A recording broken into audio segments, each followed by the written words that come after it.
वकील साहब, आपको क्या लगता है कि अतीक, मेरा एक ही सवाल आज है सिर्फ, अतीक और अशरफ मारे गए मरवाए गए? इस पे तो मैं कुछ नहीं कह सकता, लेकिन हमारी बस जुडिशरी पे एक छोटा सा कमेंट है कि जुडिशरी आज अपनी दुर्दशा पे, मतलब आत्म जुडिशरी को आत्ममंथन करने की ज़रूरत है। बस इतना ही है कि कैसे उनके आदेशों के कितना अनुपालन हो रहा है, बस इतना ही मुझे कहना है। बहुत तरह की थ्योरीज अतीक और अशरफ के मर्डर में आ रही है। बहुत तरफ जो शक की सुइयां हैं वो घूम भी रही है। मैं आज प्रयागराज रेलवे स्टेशन के सामने वो लॉज जिसमें कि हत्या आरोपियों के रुकने की बात कही जा रही है, उसके सामने के जो 12-14 लॉज या होटल वहां पर है, वहां के सारे सीसीटीवी फुटेज को इलाहाबाद की पुलिस ने ले लिया है उनसे अपने कब्जे में।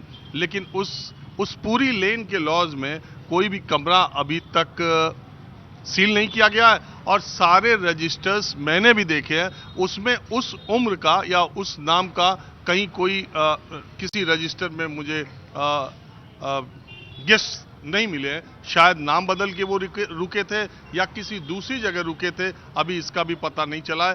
पूछताछ में जो चीजें पता चली हैं उसमें बहुत कम चीजें सूत्रों के मुताबिक अभी तक सामने आई हैं। लेकिन जो सामने दिख रहा है, जो पिछले 1-1.5-2 सालों से अतीक और अशरफ के केस या उनकी दुश्मनी या उनके विरोधियों को देखें, उसमें एक केस अतीक अहमद के एक करीबी रिश्तेदार का भी है, जिसके ऑफिस को अतीक अहमद के बेटों ने गिरा दिया था बुलडोजर के जरिए। उसने उस नजदीकी रिश्तेदार ने एक थाने में इस बारे में कंप्लेंट भी की थी। 14-15 महीने पहले अतीक अहमद और अशरफ उसे जान से मार सकते हैं, इस बात की शिकायत उसने थाने में एक एफआईआर में की थी। बताया ये जाता है कि वो करीबी रिश्तेदार प्रॉपर्टी का डीलर था और एक अच्छी खासी रकम शायद अतीक अहमद ने दी थी और वो वापस ले रहे थे। वो कुछ इसमें बात बनी नहीं। साबरमती जेल में रहते हुए अतीक अहमद ने उस अपने करीबी रिश्तेदार को बहुत धमकाया था और इसके बाद ही उस रिश्तेदार ने वहां पर एफआईआर दर्ज कराई थी। तो बहुत सारी जो थ्योरीज प्रयागराज में इस अतीक अशरफ के केस में चल रही है, उसमें एक थ्योरी ये भी है और तमाम बातें आ रही है कि इसमें सफेद पोश या राजनेता या विरोधी दल का राजनेता या सत्ताधारी दल का कोई बड़ा आदमी इसमें इन्वॉल्व था, या वो बिजनेसमैन, वो पूंजीपति जिनके पास अतीक अहमद का बहुत पैसा था, बहुत बिजनेस था, या कुछ करीबी रिश्तेदार जो अतीक अहमद के सूरज ढलने को देखते हुए अब किनारा करने लगे थे। ये सारी बातें चल रही है। तो वकील साहब, आपका नाम क्या है? जयप्रकाश राव, अधिवक्ता उच्च न्यायालय इलाहाबाद। मैं आज ये जानने के लिए आया हूं कि वकीलों के दिमाग में, हाई कोर्ट में तो वकीलों की संख्या बहुत ज्यादा है, तो आपको क्या लगता है, जांच आएगी तो सच्चाई सामने आएगी, लेकिन लगता क्या है पूरे घटनाक्रम को देख के कि अतीक अहमद और अशरफ को मारा गया है, मरवाया गया? अब देखने से घटनाक्रम के अनुसार तो लग रहा है कि उनको मरवाया गया है।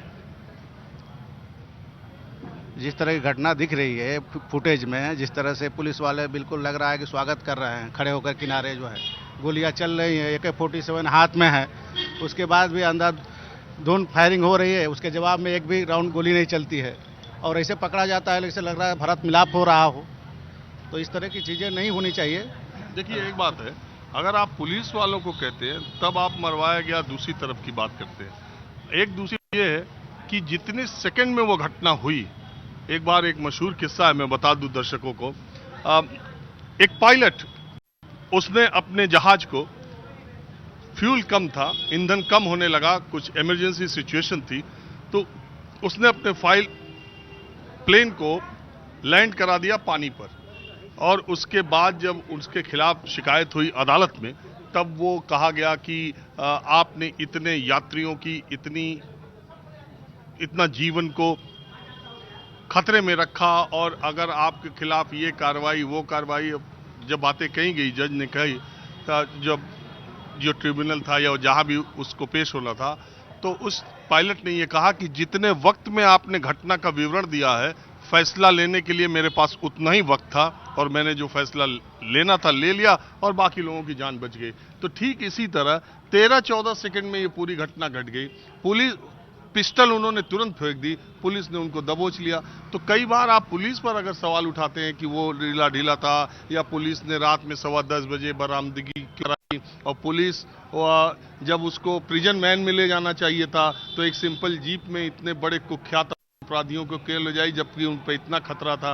एक तो ये बात होती है, दूसरे कि किसी ने हायर करके कॉन्ट्रैक्ट किलिंग कराई और ये बहुत ट्रेंड किलर आए, उन्होंने हत्या कर दी। ये तो सत्य है कि जो किलर थे वो हायर किलर ही लग रहे थे और प्रोफेशनल तौर पे थे। आपके वकील साहब?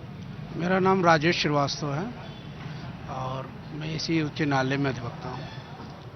ये जो घटना घटी ये दुर्भाग्यपूर्ण है। ऐसे व्यक्ति का अंत होना चाहिए, लेकिन जिस तरीके से घटना घटी ये दुर्भाग्यपूर्ण है क्योंकि वो कस्टडी में था और कस्टडी में किसी भी ये दुर्भाग्यपूर्ण है, कस्टडी में था, ये कल तक की बात थी। अब कहानी इसके आगे निकल गई। मारा गया कि मरवाया गया? नहीं, उसको मरवाया गया, मरवाया गया है, ये बिल्कुल। आप बताइए। ऐसा है, देखिए सूत्रों से दिख रहा था कि कंडीशन तो वही दिख रही थी, मगर अब पुलिस सूत्र फेल है इस बार। पुलिस इतनी डरी हुई थी, जब गोलियां चलने लगी तो पुलिस भाई दूर हो गई, ठीक है।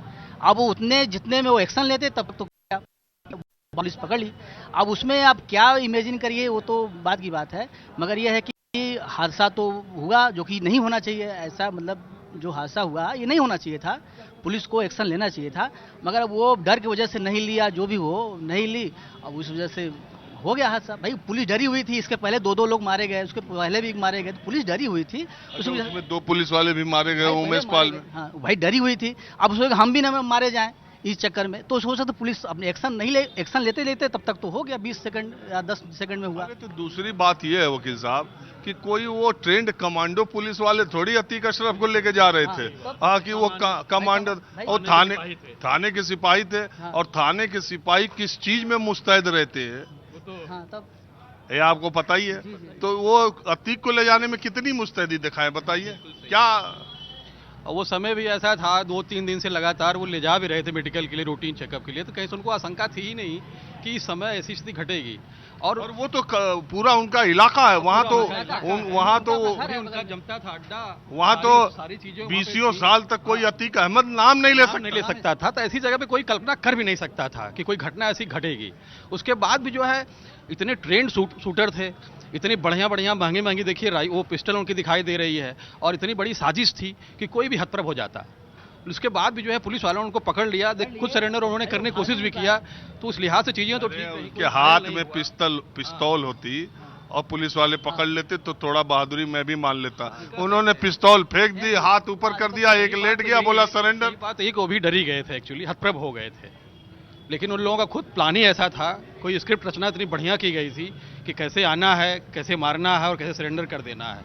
इससे लगता है कि इसके तार बहुत दूर तक और बहुत बड़ी साजिश हुई है, क्योंकि जो 2-3 दिन की रिमांड में उन्होंने कुछ कबूलनामे किए थे, बताते हैं कई लोगों के नाम लिए थे, पता नहीं किसके किसके नाम थे। उसके पहले एक थ्योरी आ रही थी कि पंजाब से जो असलहे आते हैं अंतर्राष्ट्रीय तस्करी होकर के, और ISI के कुछ स्लीपर सेल थे, इनके नाम भी जुड़े जा रहे थे। पता नहीं उसमें किसका क्या होने वाला था खुलासा, कल को क्या पता चलता। उसको लेके किसने किया, कैसे कर दिया, लेकिन कांड तो कर ही दिया बहुत बड़ा। और कानून व्यवस्था के हिसाब से भी थोड़ा चिंताजनक बात तो अब है ही है, लेकिन संभाल लिया गया चीजें, उसके आगे कुछ नहीं हुआ, सारा माहौल कंट्रोल में है। ये बात तो मैं बता दूं, जब मैं प्रयागराज में कल सुबह आया, घटना के करीब 12-13 घंटे बाद, तो पूरे 5-6 घंटे में इस शहर में घूमता रहा, तो जैसे लग रहा था कि कोरोना काल के समय जैसी तस्वीर थी या शहर में कर्फ्यू लगाओ। लेकिन आज जैसे ही सोमवार को, जब शनिवार की रात और रविवार की रात ठीक से निकल गई, सोमवार की सुबह जब हुई तो प्रयागराज की पूरी जिंदगी जो है वो पटरी पर थी और बिल्कुल आम जीवन दिनचर्या यहाँ पर चल रही है। एक जो तनाव हुआ था कि समाज में कहीं तनाव न हो, भगवान की दया से और सरकार की मुस्तैदी से और सबसे ज्यादा यहाँ के नागरिकों की संजीदगी से ऐसा कुछ नहीं हुआ। आपका नाम क्या वकील साहब? आलोक त्रिपाठी नाम। आपका क्या? श्रीनिवास शंकर। श्रीनिवास शंकर। आपका? उदय सिंह। उदय सिंह। आपका? जयप्रकाश राव। जयप्रकाश राव। ये सब राजपूते पंडित ज्यादा वकील ने कहा। अब हाई कोर्ट में सब लोग हैं, जब आपको जैसे लोग मिल गए इस समय वही मौके पे हैं। हाँ तो नहीं, ऐसा कुछ नहीं है, लेकिन संयोग है कि आप ज्यादा संख्या हाई कोर्ट में तो कहा ही जाता वैसे भी है। अरे सब बार के सब वही जीतते हैं। पंडित जी सबसे ज्यादा लोग हैं, सबसे ज्यादा पंडित जी लोग हैं। सबसे ज्यादा है। त्रिपाठी जी प्रेरित कर रहे हैं। पंडित जी इसमें 22,000 में कितने पंडित जी हैं? 22,000 में 8,000 होंगे। 8 के हजार के आसपास। सबसे ज्यादा संख्या अगर है तो ब्राह्मणों की है। ठाकुर, यादव और लोग कम है। कायस्थ बहुत ज्यादा है। कायस्थ तो पूरे इलाहाबाद में ज्यादा है। आपको बिल्कुल मिलना चाहिए था। कायस्थ इलाहाबाद में ज्यादा है, और सबसे बड़ी एशिया की कायस्थों की ट्रस्ट इलाहाबाद से है, केपी ट्रस्ट। हाँ, केपी श्रीवास्तव जो थे वो महापौर भी हुए थे। बहरहाल अब ये जरा सा अब आखिरी सवाल आपसे, समय खत्म हो रहा, कि आपको क्या लगता है कि अतीक अहमद और अशरफ को मारा गया, मरवाया गया? रिजल्ट तो एक ही निकला, वो खत्म हुआ। और हमको जो लगता है वो ये उन्मादी लोग थे साइकिक टाइप के, उनका यूज किया गया, मरवाया गया।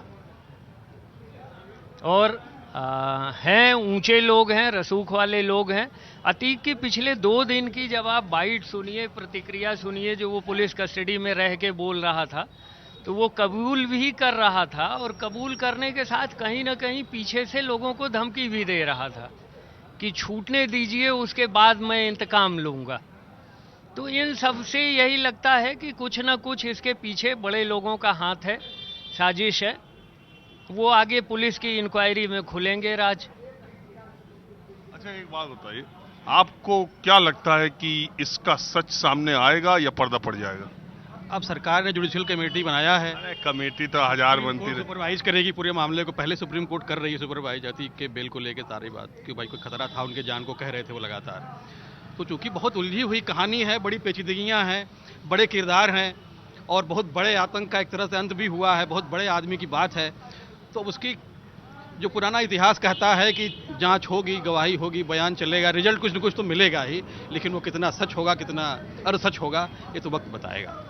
चलिए इसी बात पर कि अगर अतीक और अशरफ की हत्या का राज सामने नहीं आएगा और ये सारा जो खेल अब तक हुआ है, अगर इन तीनों हत्या आरोपियों ने ज्यादा बड़ा माफिया बनने की वजह से किया है, तो फिर यूपी सरकार का पिछले 6 सालों का ये दावा कि माफिया, गुंडा राज ये सब हम खत्म कर रहे हैं और लोगों में कानून का डर पैदा हो रहा है, तो फिर उस पर भी एक सवालिया निशान है। और अगर किसी बड़े सफेदपोश ने इस हत्या को अंजाम दिलाया, अगर उसका नाम भी सामने नहीं आता है, तो ये भी एक बड़ा सवाल है। आज के माहौल क्या है में 99% लोगों का ये मानना है कि अतीक और अशरफ को मारा नहीं गया, मरवाया गया है। आज बस इतना ही। कैमरामैन उमेश सिंह के साथ राजीव रंजन, न्यूज़ 24 प्रयागराज।